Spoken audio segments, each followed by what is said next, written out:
So a big welcome to everybody who is joining us. I hope everyone's had a great first day on Between the White Line Summit.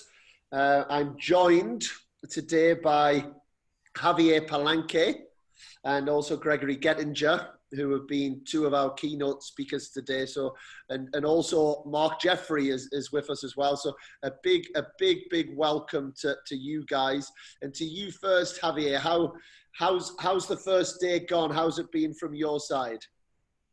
Well, excited, obviously, to be able to connect, because I think that's the whole point of the game.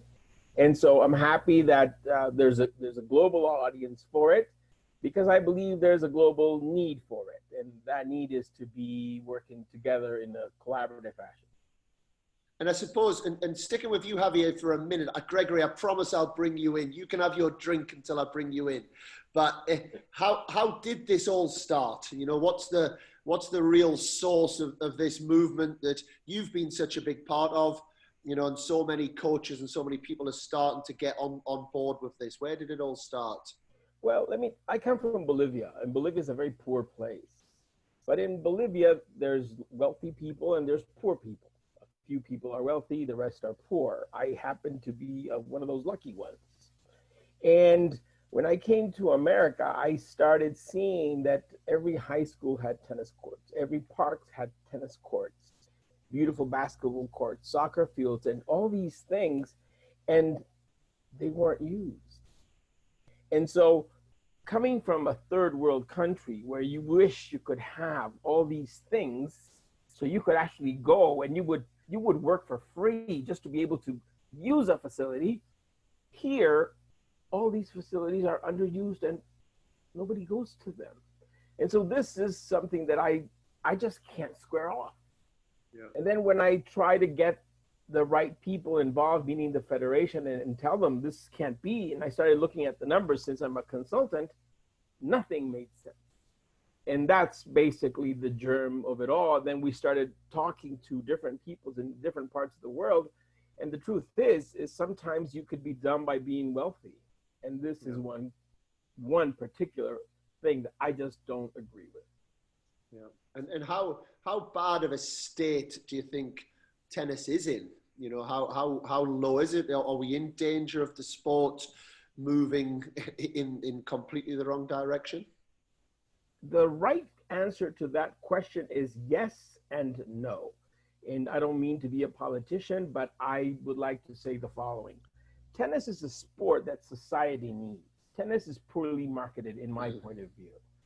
However, tennis as a whole system is pursuing things that society doesn't need. For example, we need great kids with great character, with great levels of incompetence. And I mentioned the word incompetence because I could be great at it, you could be fabulous at it with exactly the same instruction, exactly the same amount of hours. And so the system is set up mostly to reward those who have the competence or show the competence. But that system is actually a system that subtracts and actually takes people away from it. What we need are fit kids, kids that have and understand challenges and can solve problems. We need to develop entrepreneurial skills and being under pressure, but we need to develop, I believe, honest citizens. So in my mind, if you have those abilities to project academies and work towards that, the market is enormous. Tennis hasn't even started. But if you look at the other side and focus all the attention and resources, then tennis is about to die because that has lost a generation or two. It doesn't really understand the value of it. And that system was set up in a time in the 70s and the 80s when watching a 3-hour match was enticing. My kid's 15 years old. You won't see him watch a match for the life of him, nor would his friends. And he loves tennis. He won't watch a match. He just won't. And so there is the yes and the no answer to that question. If we continue doing what we're doing, it doesn't look very good. If we change it, which is the whole purpose of what we're trying to do, and refocus it, I think the potential is enormous. Absolutely. And just a quick one. Those that are listening in on the chat, please send in your questions to the guys. It's not very often that you get such fantastic people in front of you fire the questions, give them difficult questions. Don't make it easy for them. You know, get under the bonnet of all of these issues. You know, it's a great opportunity, and I'll make sure that they are getting the right questions. And at this point, I suppose to bring you in, Gregory, virtual reality tennis, is that the future? Is that part of what tennis needs? Can you tell us how your talk's gone today and what the real premise and parts of your talk were about? Well, I don't believe that virtual reality is the only future. It's going to be something which is going to complement tennis. And I loved Xavier's very first lecture today, because he pointed out the weaknesses of tennis, okay, where the system is really lacking. But before doing that, I think we all have to say that we love tennis. I think it's a great sport. It's a fun sport. It has everything in it, you know, from tactic, mental, physics, ball, entertaining, everything. So I would not call tennis, you know, dying, but I would call tennis a little bit sick, okay, having a flu. And Xavier pointed it out, you know, the problems are, it's a sport of the older generation. We're missing the youngsters. We're missing Generation Z. Yeah. We had to get them into the game. As Xavier just said, you know, my kids, my teenager kids, would never watch a 3, 4, 5 hour match, you know, on tennis. It's just boring for them if it lasts that long. We have to get in, you know, new technology, and that's where VR gets into the game. You have to get the kids where they are right now. You have to get the youngsters where right now, and they are, like it or you don't like it, they are on electronics. Okay, they are playing on electronics. They are on e-games, which is shooting aliens and whatsoever. And we have to bring them back to the court, and that's why VR is a good vehicle to bring them back to the real court and to teach them things which you cannot do in real life that easy, because tennis courts are expensive. Tennis coaches are expensive. You cannot, you know, let your kid train every day 2 or 3 hours. They don't have the time. The parents don't have the money, and the resources are not there. So you have to find something which complements it, and how to attract them. And that's why VR is going to be one part of the game, not everything. It's just going to be one little part. But surely the technology is going to be expensive for that. And then secondly, are we not encouraging our juniors and our kids to not be as active by playing VR tennis? Well, if you talk about technology, if it's expensive, hardware, you know, the headset is now like $900, and Oculus just brought out, or is bringing out next month, a headset which is $299. Okay, so I would not call that expensive. Okay, that hardware. If you ask myself, is $20 a month expensive? Well, how much? If you just spend 1 hour on the tennis court with a tennis coach, I don't think you can make it with $20. Okay, just 1 hour. Okay. Yeah. And with VR tennis, you get a month of tennis for $20. So I would not call it expensive. I would call it a little bit different, and you have to get used to it, and you have to accept that new technologies are coming in. It's like the very first train, where people said you're going to get sick if you drive a train. The first electricity which came out, the first car, the first plane. You know, everything which came in on technology new was a little bit awkward in the beginning, but absolutely normal, you know, at the end of the day. So that's how I see the whole VR tennis thing. And for those, again, you guys that are on the chat, it must open up lots of questions in your head. I know when I first heard about virtual reality tennis, it opened up lots of thoughts in my head, some positive, some negative, some considerations. Please get your questions in. You know, now's the time. We've got We've got the main man here who's bringing this to the sport. Let's make sure that we do get those questions asked, because, you know, we can't just take it as golden that it's going to work. So please keep the questions coming. Javier, to bring you back in, you opened up, I believe, the seminar, the summit this afternoon. What were your main points in your talk for anyone that missed it? The key takeaways were 5 points, right? Obviously, the first one is the cultural part. And it's really important to understand the demographic shift, because the demographic shift we're not aware of, but it's really important to understand. And how two groups, millennials and Generation Z, are going to be the largest consumer groups ever. And they have different circumstances, and they have a different value system. And those people, the millennials, are going to be the parents, if they're not already the parents of our students or current students. So it's really key to understand what they like, how they learn, what they value, what they don't, and what they want. This is really important. Technology, obviously, it's really important because we need to embrace it, and we need to make the learning faster. The quicker you could get the kid to their level of ineptitude, the better the whole system works. Yeah. And then this is a key point. The structure of the game, at least in America, is triangle based, meaning the cream of the crop goes to the top and everybody takes those people from the top to have further opportunity. And if we think of it in business terms, this makes absolutely no sense because it really subtracts people, right? What you want is a cylinder shape. So whoever starts at the bottom moves up and moves up and moves up. And then you get the elite players, which is fantastic, but nobody's out, right? This whole industry is going to gain by having more people who have poor forehands and backhands, but love the game. We need a lot of those because that translates into a lot of lessons, right? We don't need perfection. And so the takeaway is the triangle shape does not work. The cylinder shape works. We got to work towards that understanding to adding people, not subtracting.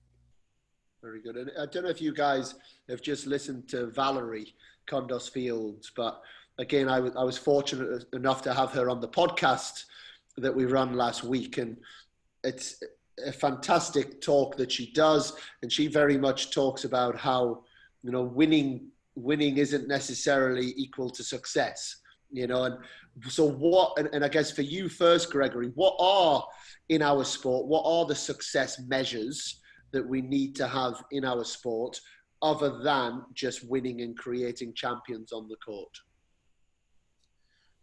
Well, I think Xavier was right.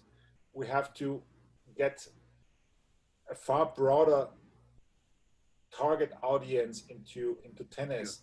It's not sustainable if 200 people in a world sport is making money and the other ones are just, you know, getting nothing basically, or even losing money. Yeah. That's not sustainable. If you look at other sports, you know, baseball, football, you know, in here in Austria, you know, a tiny country, in the 5th league, a football player makes enough money, you know, to feed 2 families. 5th league, okay? In tennis, we have one. It's his Dominic Thiem. He makes $30 million a year. So, and the others literally make losses, okay? So that is not sustainable. That's something we have to change. And that's one of the parts why, you know, the VR tennis is going to change partly the game, because no traveling is needed. You can do it from home. You can do it, you know, with low cost, and you can attract, you know, a lot of youngsters. So the entry of barriers is far smaller. So I think we have to get, you know, far more people into the sport and letting them having fun and not just losing money. And we've got a question coming in here, Gregory. So from James Southwood, If it's the James Southwood that I know, it's a good friend of mine. So welcome, James. Has VR been used well in other sports? Yes, VR is used in several sports already. In bicycling, in American football, in table tennis, in judo, in several sports, and mainly for training purposes as a kind of a simulation. We are, with tennis esports, the first one who's creating an ecosystem out of it so that everyone can participate and also have a good business on it. For me, it's important that people have a good business on it, because that's what's really missing in this tennis industry, that people in all stakeholders really, get a share of the pie. Okay. Yeah. And that's what we're heading for. So VR in sports works. But what I want to really stretch out is what we're doing here in VR is a serious educational game. It is authentic tennis with real ball physics, and it's not like shooting aliens or anything which is unrealistic. You have the real tennis racket in your hand, and you have to do exactly the same moves, and you learn a technique which you can use on the real court. So it's nothing similar out there, VR in sports. Okay, you have a lot of tactical training in American football and in baseball and whatsoever, but nobody ever had digitalized complete sport. Okay, so that's new. Yeah. And is that going to be, take myself, I have a tennis academy in Spain. Is that going to be a resource that can help me? And as a tennis academy, is that something that you think I could take and it would help develop technique of students, or is it yeah? Absolutely. They're going to be in manifold. The first thing is, if you have that application in your academy, and you let your students train there day by day, just 10-15 minutes, let them play a forehand, let them play a backhand, you get the exact data. What is the ball speed? What is the velocity? What is the spin? What is the trajectory? How good is the accuracy? All this data on the backhand, forehand, serve, and so on. And you can track the body motions. So you can see what the student is doing, and you can tell him, hey, look, put your elbow a little bit higher, make a better follow through of the arm, have a better timing at the ball, whatsoever, and get him from session to session. And you give him, the first time, you give him exact quantitative and qualitative feedback by the number. You tell him, your speed now has improved from 155 kilometers to 170. Your backhand has improved from 70 to 90. Your spin has improved that much. You can tell him session by session how he or she is improving, which you cannot do today. Plus, you can make tactical training. You can make mental training. You can do things which you cannot do on the real court. And again, it's not substituting the tennis coach. It's a tool which helps the coach to make your student far faster, more efficient than just training on the court. And it's fun. They should be entertained by that. They should not get bored. They should be fun. They have levels. They have games. So they're going to enjoy it at the same time. So I think it's a wonderful additional tool for an academy to have. We live in a world where if a superstar does something, other people follow. If they wear something silly on their head, so people will buy that silly thing on their head. So who's going to endorse this? Have you got somebody in mind? Do you have any big names, people that have tried this out? What's the feedback been like? Yes, well, we do have big names. I'm not allowed yet to put these names into the pot. However, just to give you an idea, the advisors we have and the people who work with us, one of them is Peter Lerner, the technician of Thomas Muster. Then we have the tennis physiker of Dominic Thiem. okay, in our group. We have Johnny Lane, the junior trainer of Andre Agassi, as an advisor. We have quite a good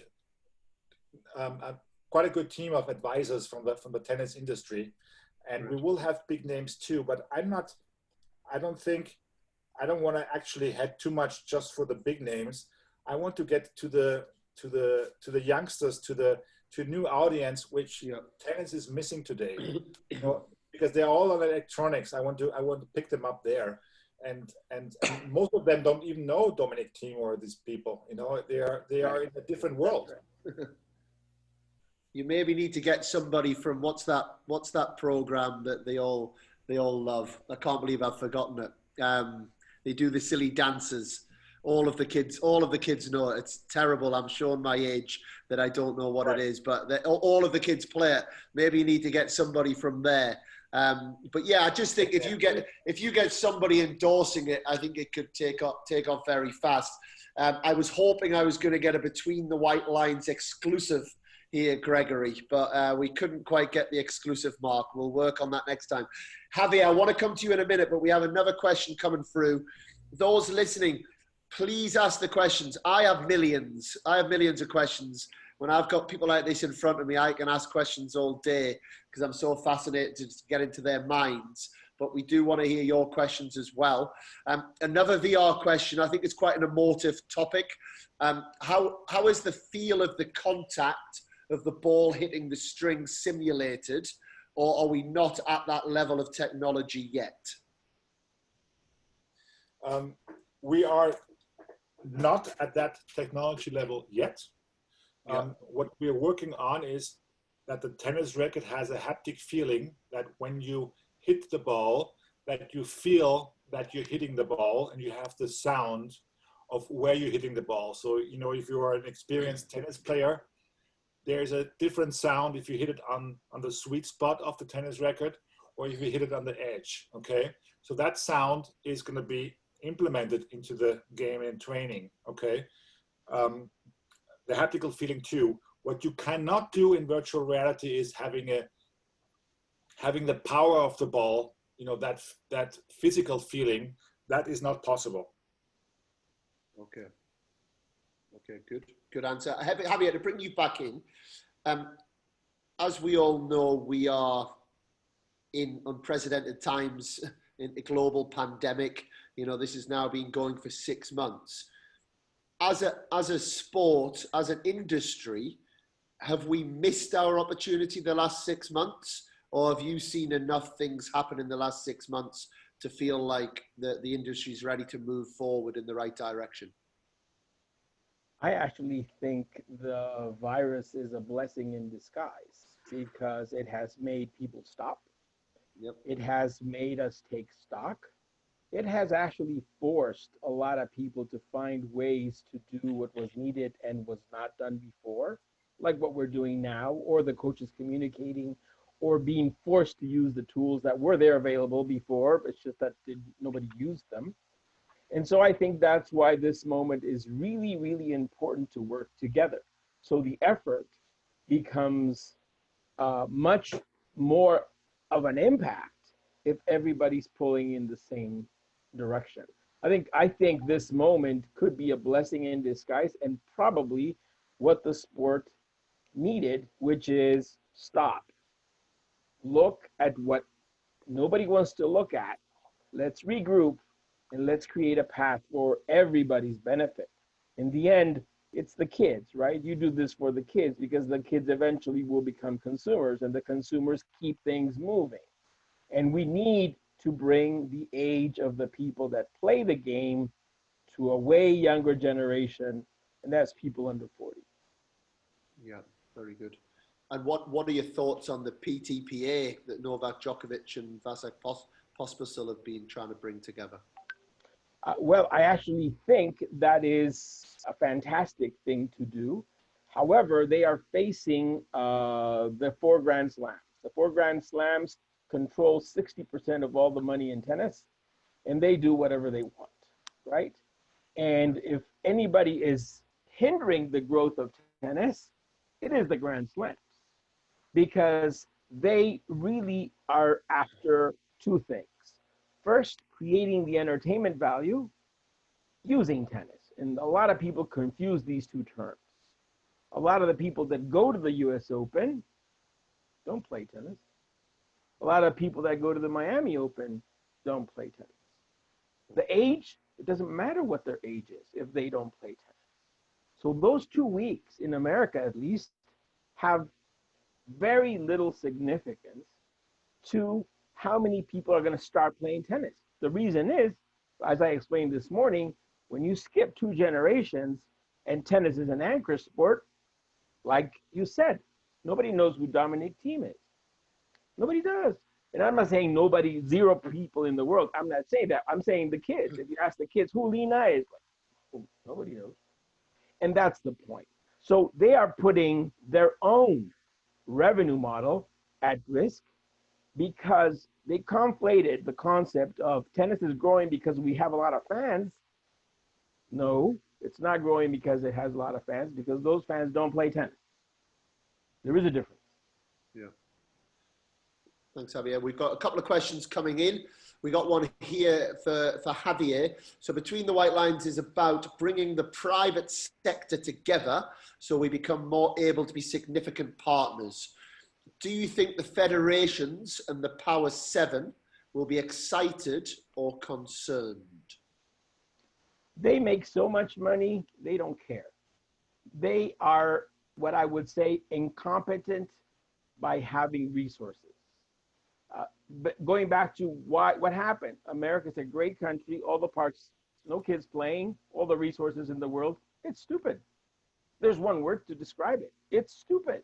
How can we have kids that are getting fat, because we are, at least in this country, 30% of, or 40% are already obese, that means over 20 pounds, right? Empty parks with resources, a federation that could support and help that, and we have the same situation. The same thing is happening with tennis overall. So to answer your the original question, which is, we need people involved in the sport, and the players, the top players, need to make sure we bridge this gap of generations by bringing people in. And to close this last point, my son and his kids have no problem watching the event that Patrick Mouratoglou put up. They loved it. Okay. 1 hour, quick, in and out, whatever. It worked. They were like watching it. They followed the scores, understanding the rules, everything. A normal match, no chance. Not even Rafael Nadal against Nick Kyrgios, 5-set match at Wimbledon. What about the 5th set? Highlights. Yeah. Not the match, which means no business for the audience, right? Who's going to watch? Yeah. Absolutely. We've got a question for Mark, if Mark is in the house. So Mark, I don't know if you can unmute yourself, but how did you manage to achieve such a great campaign in such a short period of time? Okay, so we're not sure whether it was great or not, but we do know feedback from loads of places around the world that it's got exposure and reach, and very interesting people have come out of the woodwork with all our speakers and ourselves peering in like, who are you? And the only reason why it's done that with very humble resources from a very low starting point is because of our amazing speakers, experts, leaders, of which you are one, Dan, and Gregory's another, and Javier's another. And tomorrow we've got Dave Fish and Gabe and Fernando Segal and Bill Patton and Media Sanchez. You know, I just roll out these names that are legends. And the reason why it's been as successful as it has is we couldn't have done it without COVID. We could not have done it without COVID. Yeah. People would not have had the time. They would not have been at home. They would have been on court plying their trade. Yeah. Secondly, so the timing was perfect. The message resonated. I know, you know, Javier knows, Gregory knows. we are ploughing our own lonely furrow, doing our best, making mistakes, not much love, not much acknowledgement. And the only way we can go for support is upwards and jump through hoops and perhaps get some crumbs off the table. So that all resonated. Everybody understands that. So everybody at hello said, count me in. What do you want me to do? Yep. So with the experts and the leaders involved, and I know there are thousands of other leaders and experts out there in the world, we've yet to find them. With that initial army going out there, that has been the success. It's got nothing to do with me and us. It's got everything to do with them. And I would argue some very early mornings and late nights that you've put in as well, Mark. You know, the team have. I'm not sure I've woken up without having a text message from you before 6:30 a.m. You know, the last few weeks. It started off as a passionate hobby, and then you get addicted to it, and then it has its own momentum and feeds on itself. And then what do? Do you go, okay, no, I'm not planning on putting in this amount of time in, I've got my core business to do, or do you, just go with it, and you go with it. But I stress that you've done 4 podcasts, Javier, Gregory, all these people around the table. You just got to look at the quality of speakers and topics, day 1, day 2, day 3, globally. These are people that are not talking about theory. They have honed their craft in some place in the world, and they have solved a problem that many other people in other parts of the world still have the problem. Yeah. And we've only just started, may I say. This is not a one-off. Already, there are very exciting plans to not just get momentum, but to build and grow. And we'll be talking about that at the end of day 3. Great, thanks, Mark. And for those that are listening, we do have probably another couple of minutes left. Any questions you want to get in, you better get them in quick, because I'm starting to smell that dinner coming through in the other room, and I know that we've got other places to go. I do, Gregory, have to ask you, what 2 points would you make to the naysayers who say virtual reality in tennis isn't going to work? It's all a fad. What do you say to them? Well, it's very easy. Just, test it. Okay. And you find out yourself. Yeah. Play tennis with our application in virtual reality, and you will see how it is. You know what feeling that is? If you walk down and you come into the stadium, Wimbledon, you have thousands of people, shouting your name and say, fantastic, and there's a commentator, saying, welcome Gregory to the final, and then you play, a Nadal, virtually Nadal, Have you ever had that feeling? Oh, I have. Great. I have great. Goosebumps. I have goosebumps thinking about it. and then you play real tennis. Come on, where can you do that? Okay, test it, and then come back to me and say it's shit. Okay, that's fine, but I tell you, it's not going to happen. I can tell you. It's great fun. It is great fun. I tell you, it's going to be a big thing for the youngsters. A big thing. I can't wait to try it. I can't wait to try it. Not for those who are 60 plus, like the old fellas like me, but for the young guys. My son, he's so strong about it. But you know what? Right. He still goes to the real court. Still, yeah. He's doing both. He's playing virtual tennis and he's playing real tennis.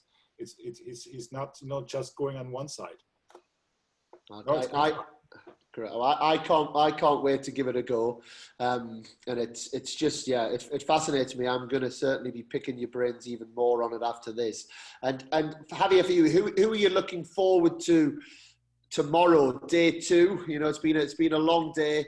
Those that are listening, if you have had a chance to listen to some of the speakers, I'm sure it's been amazing. If you haven't, obviously you've got plenty of opportunity to still do that and have a lifetime of being able to dip into it. But yeah, who are you looking forward to listening to tomorrow, Javier? Well, there's a couple of people that I want to hear what they have to say. Gabe Jaramillo is a friend of mine, and he knows I like to be around people that make me feel stupid. And he's one of them. That means he knows a lot more than what I do. So I want to listen to what he has to say. Dave Fish is another one. And of course, Emilio Sanchez. I mean, the truth is, there's everything here that is going to benefit someone in some areas that people need.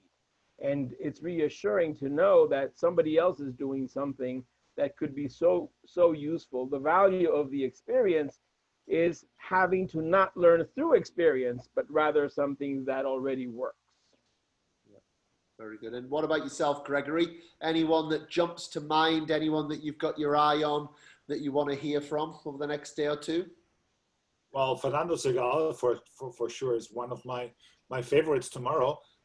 But I'm keen to hear and to learn a lot more from different sources and angles, because the knowledge I have in the tennis industry is can never be that broad as all these people are coming to the summit. So thank you, Mark, for getting that done. It's a fantastic experience. Please, Dan, can I have one?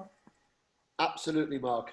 So apart from all the usual suspects, and you look on that, we have a speaker tomorrow that is also outside of the tennis industry, a guy called Nick Saw, okay, from United Nations High Commission of Refugees. Wow. And he was the guy that contacted and liaised with the International Olympic Committee to put together the very first refugees team in the Olympics. Oh, wow. And he is speaking. That'll be awesome. His subject matter is, it's not just about football, and it's about recognizing what tennis can do to improve everyday lives, specifically refugees, on giving them respect and decision-making and adaptability, and making them all the things that we know, and giving them the best chance to have a life if somebody gives them half a chance. And the challenge he's going to lay down is, how can we bring tennis to refugees? Because it's not their fault they're refugees. They were just like Dan and Javier and Gregory. Not their fault they had a war. So what can we do as a global entity of private entrepreneurs to bring tennis to refugees? And can I just add in, Mark, on that as well? What can we do with all of our kids and juniors that are in privileged situations to get them to understand what these refugees and all of these other people that haven't been born with that silver spoon in their mouth? Because I think for me, there's always two sides of that education. There's education of us introducing a sport, but there's also the education of those that have had this privilege but don't have the context of what's on the other side. So it's a two-way education. Mate, me too, with Nick. Scales dropping off my eyes. Listening to Mark Bullock earlier today. Yeah. Now, why don't coaches and clubs around the world reach out to and train people that are disabled? It's probably not for any other reason that they don't know what to say, do, how to do it. But 15% of the UK population is classified as disabled. 5% is wheelchair. So 15% of the population is going begging, and we know that we can really help them in their lives. We just need help. We've got Art Carrington closing the summit, day 3. How do we get into African American people? When he grew up playing tennis, he thought it was a black person's game, you know. And I asked him, I said, it's not that we don't want to, we don't know how to start. Where do you start? And he goes, Mark, God, just go to a black barber shop. That's where they all are. That's where the recruitment starts. So we have abundance of opportunity of a sport globally. We just need people to take the blinkers off our eyes, have it with a new lens, give us a 3-step guide, and away we go.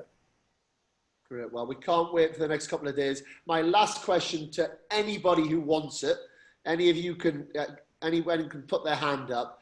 What happens after the summit? All well and good, fantastic, great 3 days. What's next? What do we really need